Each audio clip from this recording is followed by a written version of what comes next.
already, if you have had some type of violence before and now you find yourself with another criminal contempt in the second degree, which is a misdemeanor, I may have to offer you probation. Or I'll strongly suggest to the judge to give you jail time. Again, if you're pleading to the charge that you were given, the judge makes the decision. But if you're pleading to something less than what you were charged with, then I can make the suggestion as to how the case should be resolved. So domestic violence is serious. Even sex offenses, depending on the severity of the case. I know there was one particular case I had in one of the town courts, and it was a brother, a young man who was a brother who was offending a sibling. Very sensitive. The child had definitely some issues. Instead of going forward with a full-blown trial prosecution, we talked to the parents through the defense attorney. What do you want? What do you guys want to see done? And some of it is just counseling. And LoSATS is one particular agency. It's a private agency. It's Linden Oaks, specialized, I apologize, but it's a Linden Oaks facility. And they provide great sexual counseling for victims and offenders. So that's one recommendation. We say, hey, go out here to LoSATS, pay for it, or Medicaid pays for a lot of things. And that's another issue in the discussion is how do you pay for all these different programs? And how does an offender, if I say go get some anger management or go get some sexual counseling, is most of the people we've talked about are poor people. How do they pay for it? And if they can't pay for it, what do I do then? But that's for another day, another discussion with people. I'm sorry, okay, wrap it up. Next, pretrial services is one way. They provide many services at reduced costs. This was started by, I believe, the Marlboro County Bar Association, but they have many, many programs available to them.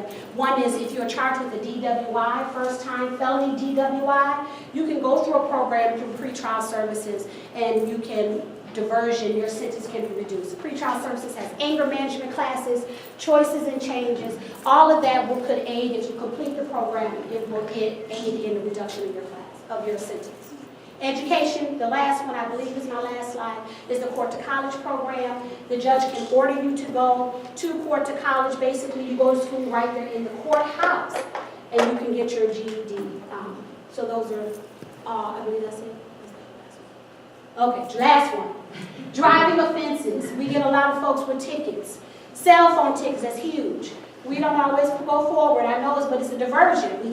You can take a distracted driver's class. If you're under 25, you can take what's known as a Live at 25. That will help young drivers to understand the responsibility of being a driver. Okay? Thank you. Well, thank you. Thank you so much. Ed has become like the technician. He did not sign up for this, and he's going to try to find something for me as well, because I want to introduce you to some young men. And I'm happy to speak to you for a few minutes myself and answer some questions, but I'm hoping that we can see where it says right there. And here they are. Let's see if we can see from these young men. Thank you.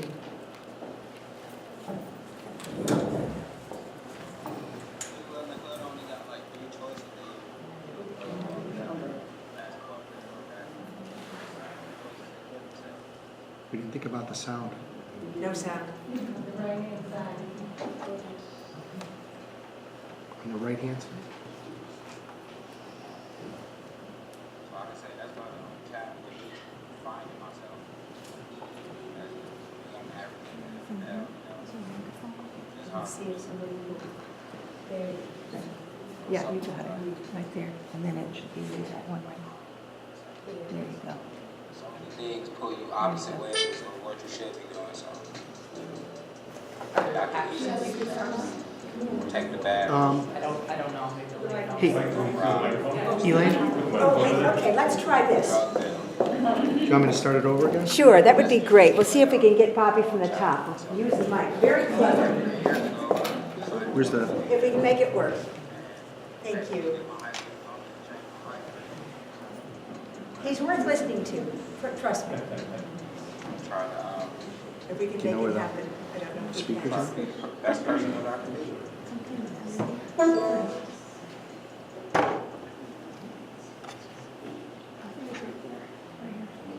Okay. So you want to try to run that again? Yeah, let's try. There's Like three. choices. They either be a football player, basketball basketball player, or a rapper. That's only 3 choices they give themselves. I wasn't either.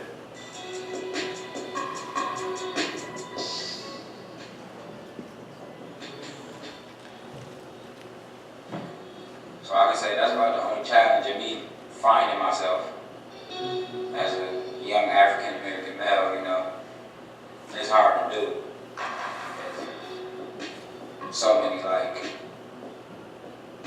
I don't even know how to say it. So many things pull you opposite ways of what you should be doing, so I could easily, you know, take the bad route, go rob, go steal, or, you know, drug deal, but that's the easy way out. I want to challenge myself. It was like 3 years ago, I decided to come to New Beginnings and basically get my high school diploma and change my life. And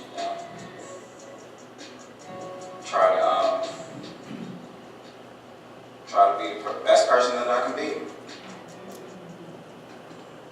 That's Bobby, and we're going to hear 2 more. There are 2 more young men. You're optimistic, aren't you? People in the hood only. I came here, I was definitely on the road to failure. I had a 0.00 average, was held back 3 times, you know, in and out of jail and stuff, you know, out on the streets.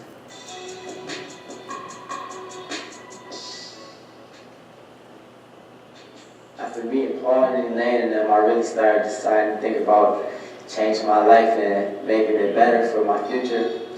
So I started focusing on school a lot more, and I started getting my grades up. First marking period, honor roll. Second marking period, honor roll. Third marking period, honor roll. Big factor will be the Center for Youth being in partnership with it, because you can always go and get help from the center. Like it's never a time where I got turned down by the center when I needed anything. I'm on the road to graduate this year, you know, and I'm very proud of myself. One more, just one more voice. There's so much shine out here on what we did, on what we do wrong, and then like everything's in a shadow of what we do right. Like I'm a living example of what we do right.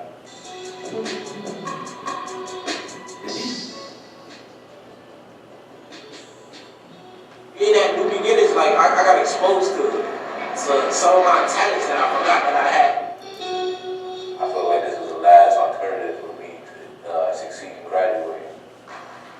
The cycle of me is, I was supposed to be the street, I was supposed to be a drug dealer, I was supposed to be on the streets, I'm supposed to always stay in poverty, that's not my cycle. Not no more.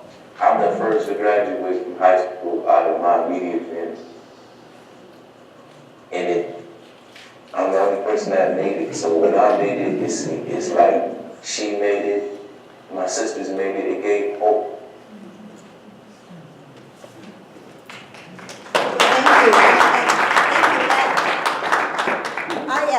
My skill is not to be technical, so I'm always grateful for creative people in the audience. Today, in New York State, there are 800 inmates in local jails and prisons who are under 18 years old. In this state, the most progressive state in the country, 800 young men and women, but mostly young men, in jails and state prisons who are under 18 years old. They are 2 times more likely to be physically harmed by other inmates and staff. They are 5 times more likely to be sexually assaulted, and they are 8 times more likely to commit suicide in this state. We look back and we say, what happened to New York State? We were the most progressive state when it came to juvenile justice. We knew what we had to do and we did it, but something happened to us in this country in the 90s.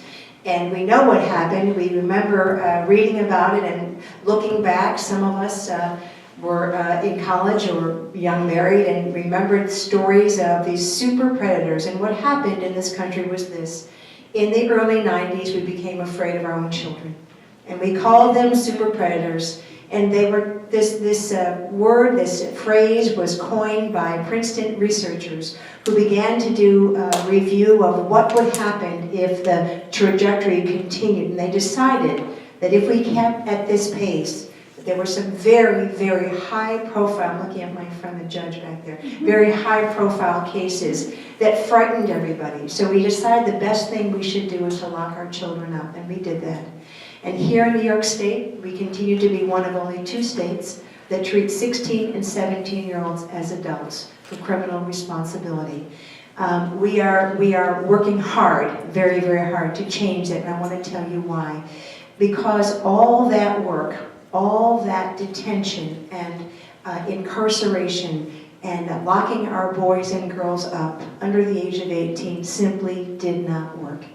And what we found out from the 48 other states is that what they did work. It worked much better. Thank you for the plug about Teen Court, by the way. We run Teen Court at the Center for Youth, and we love Teen Court. But I want to tell you something. It's time for us, 20 years later, the guys who wrote this story from Princeton, John DeLello and others, wrote another book saying basically we were wrong. We were wrong.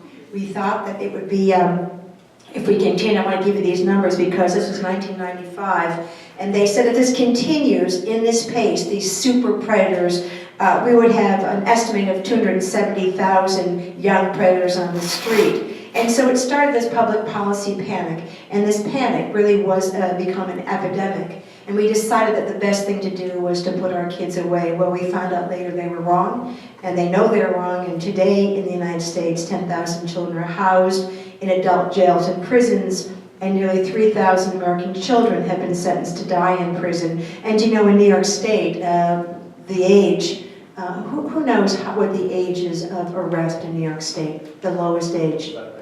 7 years old. 7 years old, the state is the lowest state. Now, we don't have very many 7-year-olds in jail, but that is, and we're hoping to raise that to age 10. I know that sounds crazy, but it's better than 7, right? So we're not talking about making changes in the law that will impact violent felonies. We're not talking about making changes that will put victims at risk. We're talking about misdemeanors, nonviolent felonies, finally raising the age to 18 years. And we're hoping to do that, and we've been working on it for 12 months. The governor appointed 16 of us about 10 months ago in April. Is it April? It's almost April, yes. You're a sturdy group, by the way. You don't even look cold out there. But we started this last April. Governor Cuomo finally said, okay, it's time. And why did he say it was time? He said it was time because, number one, it wasn't working. That was the number one thing. It wasn't working. We're losing kids to suicide, and we were losing people, the young men's lives, and young women. And I say young men because I spent a lot of time with these guys up here, and because I love them. I wanted you to see that there's hope. That's really what I wanted you to see. Some of these young men have had their ups and downs. There's tremendous hope. The diversion programs that my friend talked about, Teen Court and schools like New Beginning that I run at the Center for Youth, there is hope. We've got to turn this around. The governor has the information that he needs. It's in his budget, and we hope this will turn around soon. Why did we do this now? What was the reason we did this now? We realized 3 things. Number one, it wasn't working. Number two, all these wonderful medical and scientists and psychologists came together, and they talked about brain science of people under 21. And particularly my knuckleheads, as I call them, under the age of 18, doing things that really were not, became life sentences for many of them because they're reoffending. I was on a panel last week with Chief Shepard, former Chief Shepard, and he got up and he said, you know, I'm a law enforcement guy, but I have to tell you, let me tell you what kids learn in jail. They learn to be better criminals. And that's one of the things we're trying so hard. And when I hear of someone like Jim Shepard, Shep is such a great friend and worked in the school with these guys, and one of the reasons they graduated because we had men like Shep working with them.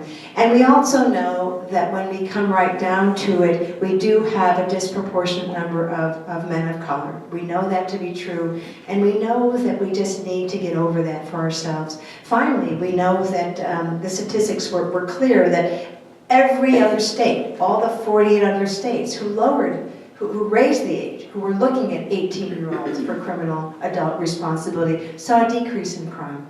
They actually saw changes. And why was that? Because when a young man or young woman went to jail and was exposed to this kind of criminal behavior, then they reoffended. So the reoffending was really one of the issues. Now I want to give you some data. I want to talk a little bit about what's going on here in New York State, and then I want to hear your questions because you're going to have lots of them, I'm sure. About 1,700 16 and 17-year-olds annually receive sentences with some jail time for misdemeanors that do not involve violence. This can be petty larceny, otherwise known as shoplifting, if you're a kid, or criminal trespass, first-time possession. We are not advocating, no one is advocating that there shouldn't be behavior modification, consequences, arrest. We're not saying that there shouldn't be some action. Our police in Rochester are completely trained to work with young people, particularly some of our SROs in schools. They are not out there. I know that we have ups and downs, but my experience with my young men is that we're all in this together. But we do know that there are some times when our young men just get into it and then get into it again and again. We're not finding that putting them in adult jails works. One of the most important things we're advocating is not that there's not consequences, because we know people need structure. We must have structure. But the minute you put a 16-year-old in an adult facility, you lose their childhood. They change who they are. And I can tell you about a young man, if I get teary-eyed, don't worry, I'm Italian, we cry easily, and I work with kids all day. A young man named Kyle who got himself into a situation because he was with somebody, a foster brother, who said, come with me, we're going to go have some fun, right? And he gets in a car, and his foster brother has a gun and has plans to do something that is really, really not okay. Now Kyle is 16. He gets arrested and he goes to jail and then is on probation, but in a detention center. And I met him when he came out, and he said, I'm a different person, and he was. He couldn't eat with a crowd. He was afraid to turn his back. He was afraid to go out on the street, and he then got himself back in trouble until he came to New Beginnings. So you see, it's not as if what we've tried so hard to do is working. We know there are other ways. We hear about diversion. We know there's other opportunities. We want to be proud of New York State and our juvenile justice reform, and I think we can if we can pass this raise the age legislation. What happens, the other thing that happens, and many of you know this to be true, that when you do have a criminal record, even though it can be sealed, it could change your opportunity for education, employment, and participation. So in some ways, we lose our kids. We lose them to a system that isn't forgiving. We do have Ban the Box here in Rochester, we know that, but sometimes that just doesn't work. And we know that when you've had a situation, even as a 16 or 17-year-old, it can be a life sentence. We know that 82% of those put into adult facilities under the age of 18 are young men of color. We know that Black and Hispanic youth make up 33% of all 16 and 17-year-olds across New York State, but in the population, but 72% of the arrests. So the concern that we're having is the disproportionate. Now, anybody who's worried about us rushing into this, we're not rushing into anything. I always tell my staff and I tell my own children, if you don't have time to do it right, do you have time to do it over? And this cannot be done over. This has got to be right the first time. People's lives are at stake.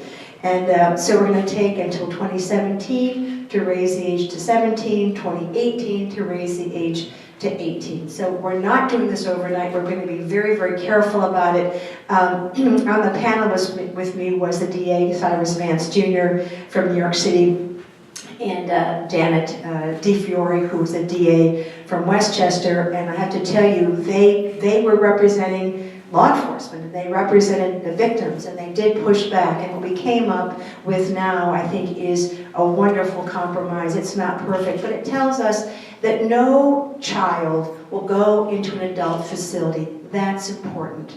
It tells us that parental notification, you have had young people who have been arrested at 16 whose parents don't know where they are.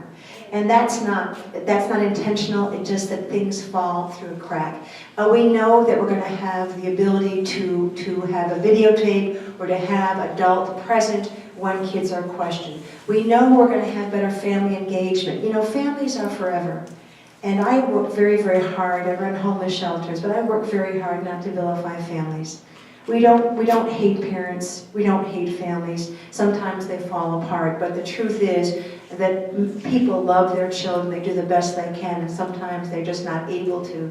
So we have to fill in when that's not happening at home. There's so much of this report. It's big and thick, and I'm not going to go on. I see the moderator's coming up here. Maybe he's going to stop me. But I do want to make sure we have time for your questions. I want you not to give up on our kids. Those 3 young men are good examples. Derek's about to graduate, and Bobby has already graduated, and so has Damien. And they're on their way. Bobby, by the way, is one of the smartest people I've ever met. He reads all kinds of philosophy and is out there always writing and reading. And these are very, very smart young men. They just got a bad start sometimes along the way. But I'm eager to hear your questions, and we really hope the governor's budget will include the Raise the Age. So thank you so much.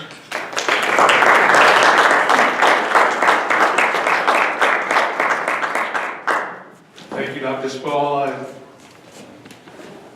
must say that I've participated in the graduation at New Beginnings. I wasn't one of the graduates, I was a witness to it. Anybody lose a pair of gloves? They're mine. Thank you. Okay, we've heard some excellent presentations. I will offer time for questions, just to make sure that they are questions. We don't have time for anybody to make any sort of personal statements. So, who wants to start? Yes? Where's the stand of the legislative process? Is this already been approved by the legislature, or are they just considering it? Here you go. Oh, we've got this. This is an interesting little, does that work? Oh, it does. This is awesome. The governor's budget includes this as a bill in the budget. So right now, that's what we're hoping for. We're hoping that the governor's budget passes within, because we have so much time to plan for it, there's a lot of details. And obviously, the devil is in the details on this one. We have to figure out, we need to add family court judges. We need to figure out how we're going to diversion. We have to figure out what we're going to do in terms of youth development and getting kids back on track who've fallen off track. We know in the long run that it probably will save money. It has in Connecticut and Illinois and Michigan. But it's right now in the hands of the governor, and it's in his budget. That's a piece. If it doesn't pass the budget, then we'll probably have to forward a separate bill, legislative bill. You think it's a good idea? Thank you.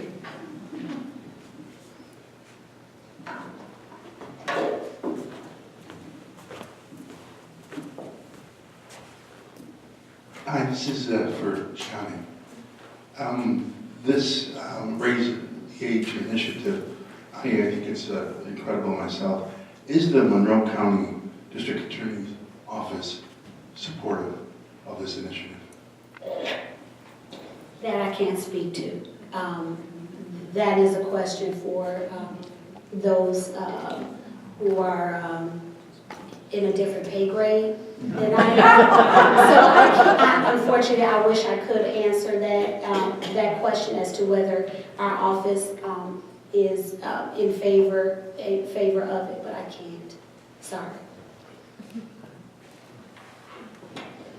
Well, I just tell you, our DA spoke against Raise the Age, but I think that was before, at a public hearing that we held here in Rochester. But I will say that I think it was, I know it was before the legislation was finalized and the pieces were put together. So I think generally there is always going to be a concern on the part of victims, and we do not in any way minimize damage to victims, nor do we worry about just one side or the other. But I think that with the participation of Cyrus Vance and DA DeFiore, that this legislation is more balanced, and I'm hopeful. I have to call Sandra and talk with her, but I think that was the first reaction, but perhaps now it's more balanced. We hope so.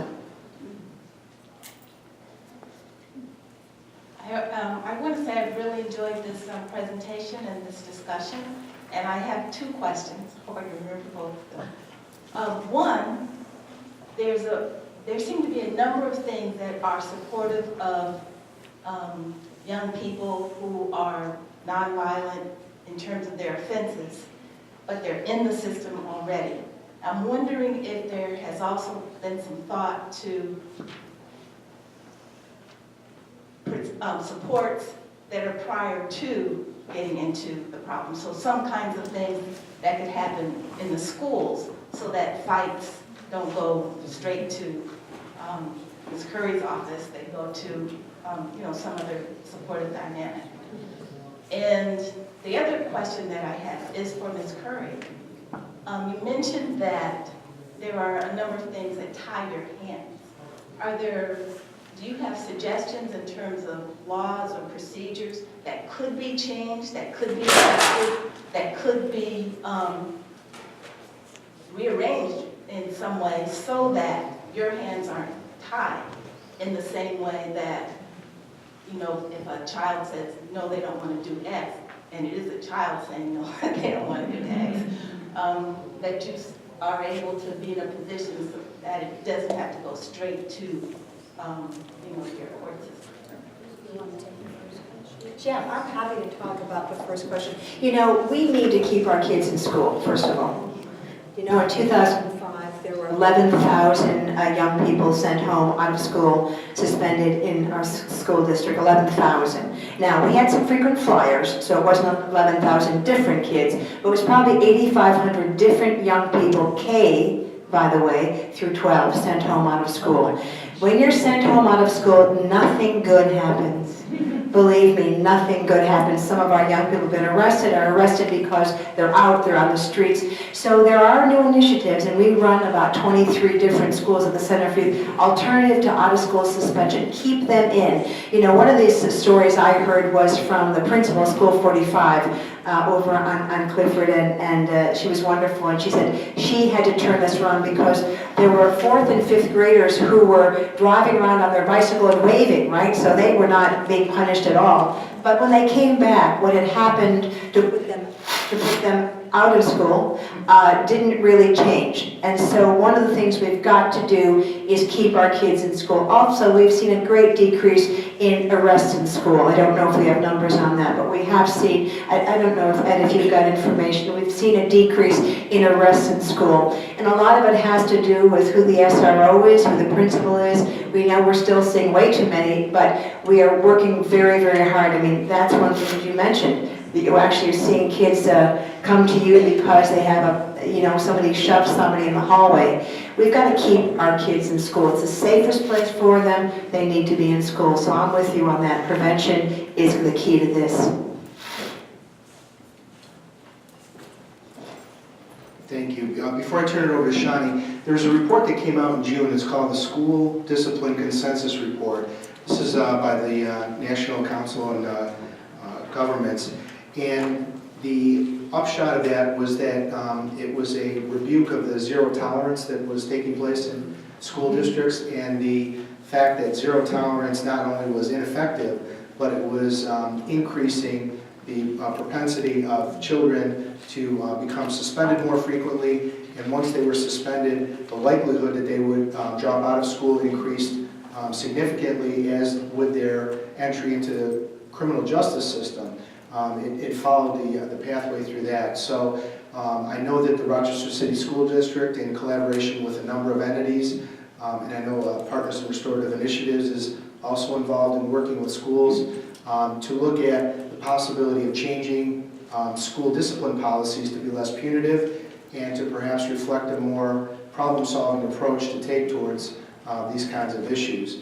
So I think that there certainly has been a change in the evidence that has demonstrated that zero tolerance and a punitive school disciplinary policy has been very ineffective in terms of the benefits to the students in the classroom. And I guess when I talk about my hands being tied, if I wouldn't have to make a recommendation to the defense attorney on a reduction in a sentence if the case isn't before me at all. So if you're talking about raising the age, if you're talking about a young person, if the age is raised, then they won't be in my court before me. So those are the types of things. I'm talking about legislation. If you're unhappy now, legislation can go both ways. Let me just tell you a little bit of research that I did as a professor a couple moons ago. But I'm very interested in juvenile justice, and I wondered how we got to juveniles being tried as adults. I'm very, very interested in that topic. As a prosecutor in Atlanta, I would try juveniles who were being tried as adults, and most of them were 15 years old, but they were pulling guns out on kids at a playground. I mean, what else am I to do, with that type of case? But it broke your heart. You're torn because they're a child, but they've committed such a heinous crime. What do you do? Well, there was legislation when we talk about Willie Bosket. Anybody know about Willie Bosket? Willie Bosket was a young man in the 70s who committed murder in New York City. Well, at 5 years is the most you can serve as a juvenile committing a violent crime. Well, people were angry about that because when Willie got out, Willie committed another murder. Well, the law then changed. Now juveniles as young as 13 can be tried for murder. So that's legislation. I mean, you all, New Yorkers, made sure that someone changed the law to include 13-year-olds to be tried as adults. So you can have legislation, you can fight for legislation based upon what you feel is wrong, but it can also make some very significant changes, in how we do business in New York State. So I just think there has to be thoughtful consideration of changing of laws. And I didn't know the answer, about my boss's stance on it, but whatever it is, whatever changes that we make as a state, we have to be very knowledgeable and take the time. We can't be reactive, but very proactive. We have very intelligent people who, there's a lot of research that goes on. Let's pull from that and make some very serious changes if that's what you're looking to do. So when I talk about hands being tied, I'm talking about if you don't want me to make a recommendation, it shouldn't be before me, period. So if we're talking about 18-year-olds or 17-year-olds, and 16, I get 16-year-olds in court, and I don't know. I'm working misdemeanors here, but it still is very challenging to see a 16-year-old in court and missing school and things like that, so.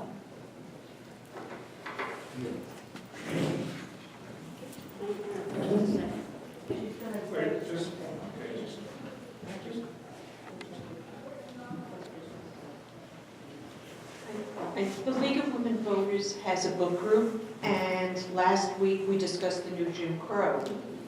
As a result of that discussion, we're planning on forming a study group to look into the issues that have been talked about tonight. And Jim has a sign-up sheet. We're interested in having both league members and non-league members join us in this committee. So if you could sign up if you're interested and help us look further into these issues.